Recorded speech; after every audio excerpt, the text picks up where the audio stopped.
Welcome back to the Movie Man. Today I will show you a 2010 action science fiction film, Inception. Spoilers ahead. Watch out, and take care. The guards bring a young man found on the shore of the coastal city to an old man who has lived there for almost 60 years.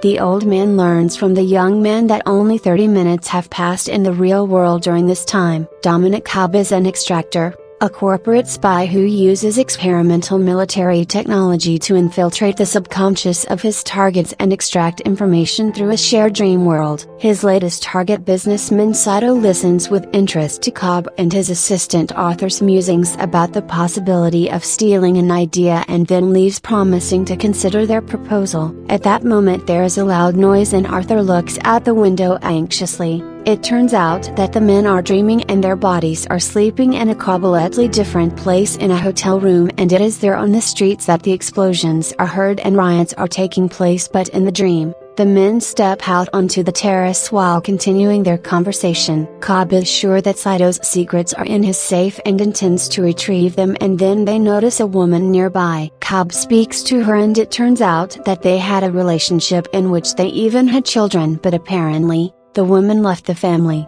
Later Cobb descends to the ground floor window and sneaks into Saito's office, where he switches the envelope in the businessman's safe. At that moment the lights come on and Cobb finds himself at gunpoint from Saito and Mal, his ex-wife. It turns out that she is playing on the side of his opponent. To make matters worse, they have captured Arthur and Cobb has to surrender. Saito knows that they are in a dream and demands to know the name of their client. Mal reminds them that if you kill someone in a dream they will wake up, but now Arthur feels the real pain. Saito shoots Arthur in the leg and then Cobb rushes to the gun and shoots Arthur in the head.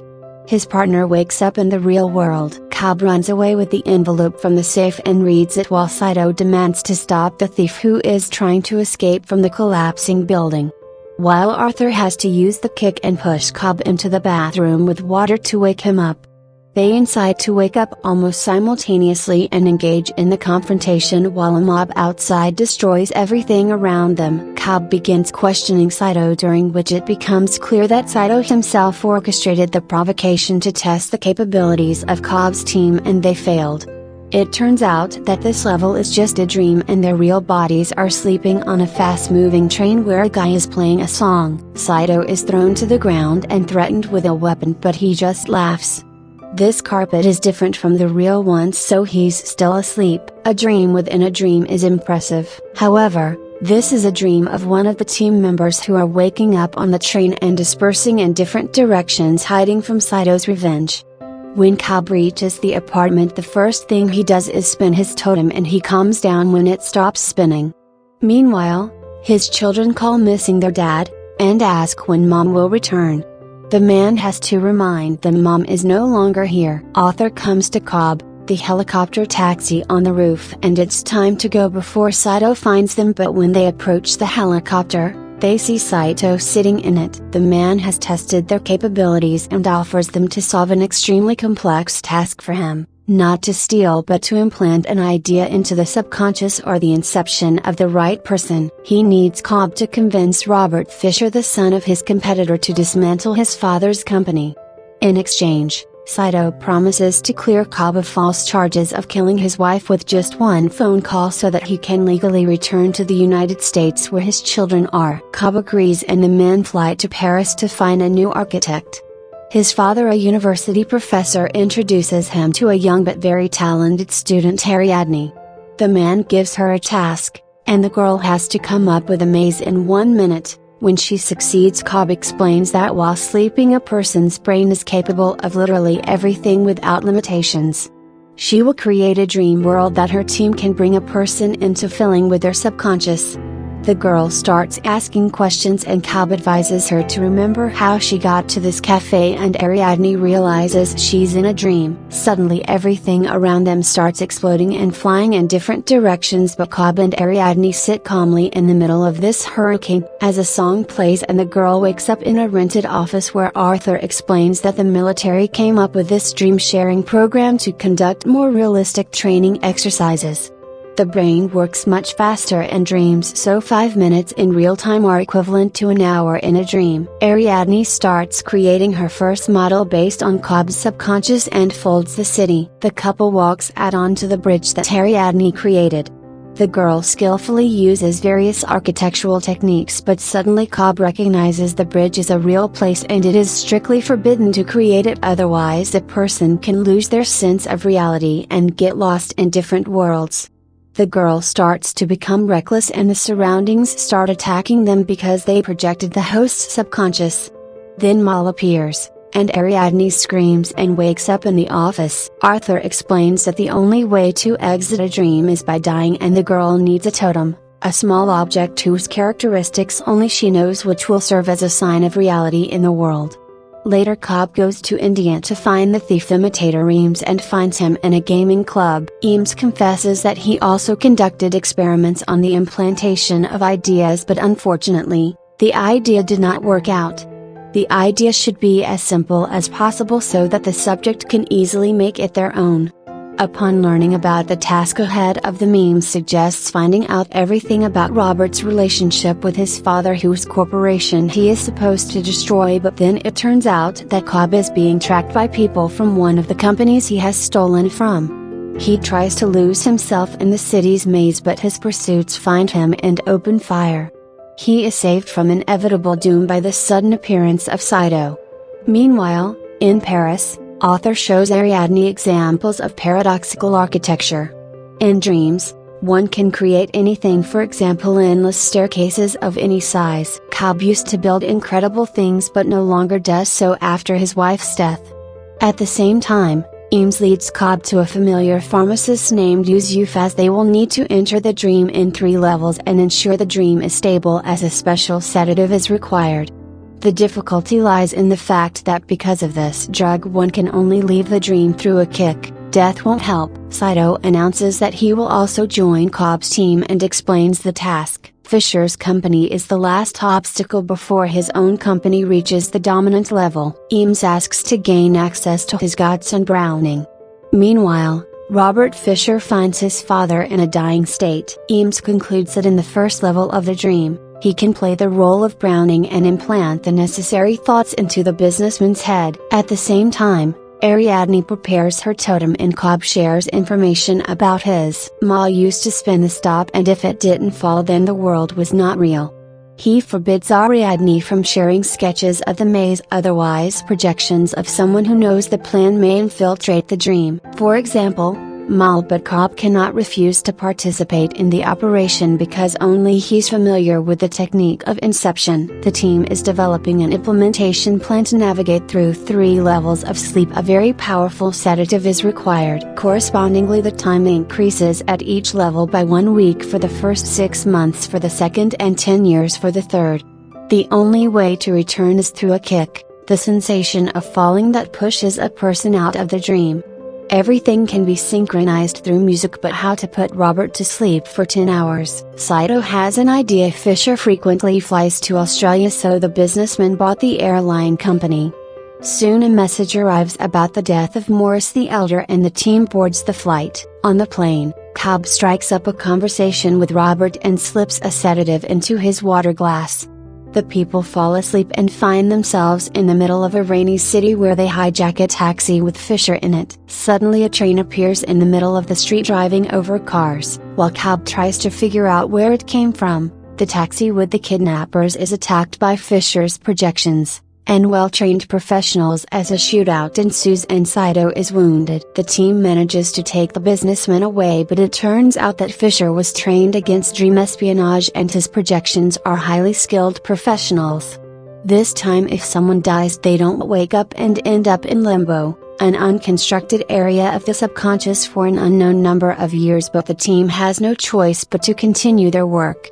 Like and subscribe may look simple for you, but for us, it's very valuable. Please like, subscribe, and press the bell icon for the latest notifications. Thank you for your support. The heroes pretend to be kidnappers trying to extract the safe code from Fisher, but he doesn't know it. Eames transforms into Browning, who the villains are allegedly torturing. Meanwhile, Saito promises Cobb that he will fulfill his promise to him no matter what, and to do so he will even return from limbo and become young again. At the same time, Browning tells Robert that there is a new will in the safe of his father about the division of the company. Robert admits that his father's last word was disappointing. Ariadne demands that Cobb finally tell the team the whole truth by diving into Fisher. They are also diving into Cobb, and that means an unexpected train could appear at any moment, breaking all constructions. Cobb admits that he and Mal build their own world in which they lived for almost 50 years, but the day came when he wanted to return to reality, which Mal did not want.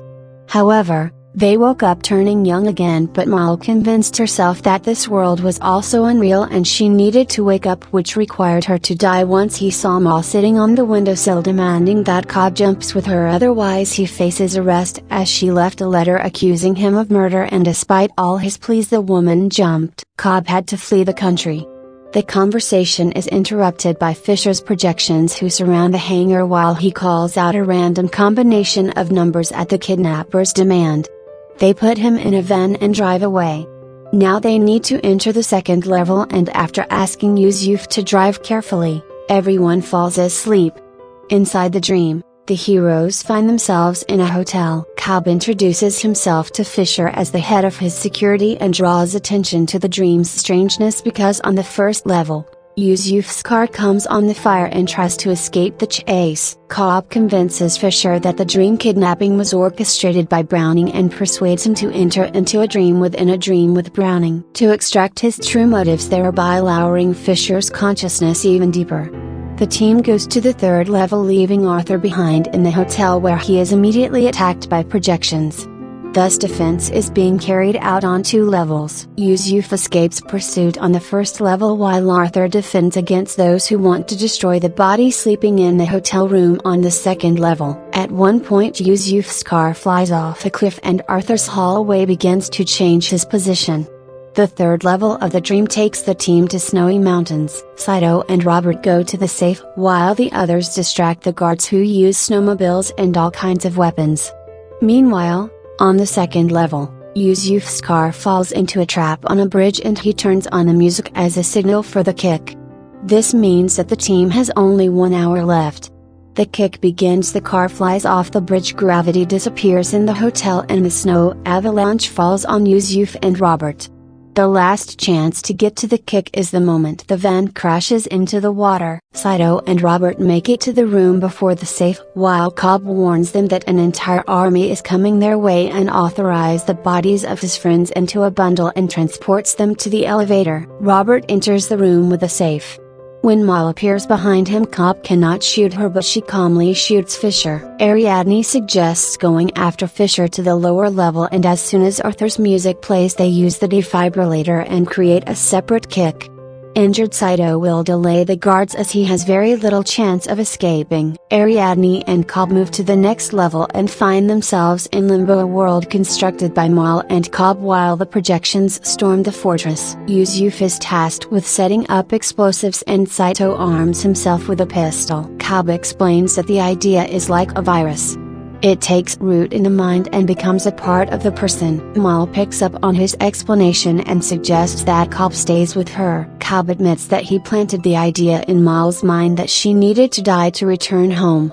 Upon waking up, Mal could not shake the feeling that her world was not real and eventually killed herself to return to what she believed was the true reality. Saito dies from his wounds on the third level and Eames activates the signal and defibrillator, but Mal refuses to let Fisher go. Cobb offers himself in exchange for Robert and orders Ariadne to take Fisher away while he finds Saito. Hearing this, Mal attacks Cobb with a knife, but Ariadne shoots her. Fisher returns to the third level of the dream and finds his father, who is disappointed that his son wanted to be him instead of creating his own identity. Robert retrieves his will and his childhood toy from a safe and cries over the bitterness of his loss. The explosives detonate on all levels, resulting in a series of events. Ariadne jumps off a balcony in limbo. The fortress explodes on the third level. Arthur uses explosives to push the elevator on the second level, and the van falls into the water on the first level. Everyone except Cobb and Saito returns to the first level of the dream. Cobb says goodbye to his wife in limbo. They have lived a long life together and aged together, but it is time to let her go. Yusuf's car plunges into the sea and the people's surface. Sitting on the shore, Robert decides to divide his father's corporation, and either the Fisher Empire will disappear or Robert will build a more powerful one. Cobb finds Saito as an old man and calls him back to reality to become young again, and in the next moment, everyone wakes up on the plane. Saito immediately grabs his phone, and when Cobb later goes through passport control, he is calmly allowed into the country. He finally returns home, and the first thing he does is spin his top, but as he hugs his children, the man does not see that the top is spinning without stopping.